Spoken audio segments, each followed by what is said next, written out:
Welcome to America. But yeah, so I actually employed maybe 30 people in making this film. Right now, for the MTV thing that I'm doing, I employ 30 people. I'm about to start this business with the LA Times, in which I'm also going to be one employee people. If you have a journalism degree and you want to need a job, give me your resume. We're posting jobs. But yeah, so that's the film. I'm sure you guys have some questions. The film is almost, we started filming 2011, and I think I said in the film I'm 32, I'm 34 now. So, tells you how long we filmed. But yeah, questions? How many undocumented people would be here legally now with, say, 20-year plus backlog of documentation the process for expedited? That's a great, I don't know. So my mom is right now on a 15-year waiting list to come here legally. There was that animation in the kind of towards the middle of the film. Did you guys remember that when I explained why she can't come? We pack a lot in those. I have to say, by the way, that for me, the biggest success of this film is we now have high school teachers using it at school. So we build curriculum around the film. If you go to documentedthefilm.com, you can actually download our curriculum. We partnered with the Southern Poverty Law Center and I call it the Social Studies Lollapalooza, like the National Council for the Social Studies.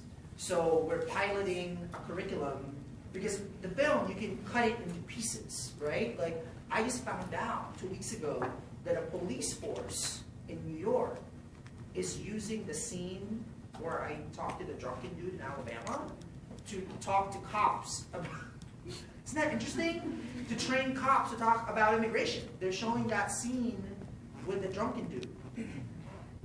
You know, when you make films, like you kind of hope that it has an afterlife, you know, that it goes, that it lives. So I'm just really probably most proud about the fact that we're building curriculum around it, because I specifically wanted to make a film that wasn't political. Right? I wanted to really make it a personal story that people can kind of follow, and then you can wrap all the other narrative around it, right? So the scene in Alabama, the scene of being in Iowa, where they're like, you know, go back to Mexico. Like, so you can, we created modules so teachers can actually teach like 5 minutes at a time the film. So I'm really proud about that. So if you're an educator, please check it out. I am an educator. I'm an 8th grade teacher in the back of the Yards neighborhood in Chicago. God bless you. We're in literature right now. We're studying historical narratives. And I just wonder how long you're in town for, because Oh. I know I'm totally putting you on the spot, but if you have some free time, is there a way I can just connect with you? Yeah, when you go to the website, there's actually a contact info there too. I have to say, like, you know, I made the film. Now I'm done. And this was a really hard film to make because the footage of my mom in the film, there's 10 hours of that where she just like spills her guts out on camera. And I remember when I first saw the footage, I was like, oh shit, you know, like I first thought, because can you imagine? I'm making a film about my own life, and I'm like editing my mom as I'm getting to know my mom on camera while she's talking to me. I mean, it's just like, it's so like meta in a lot of different ways, you know? And I was afraid that we cut the film. How many people here are filmmakers? So we edited the film 4 times, and each time I think I'm so indebted to my editor, who's a first-generation Haitian American woman, because she kept pushing me.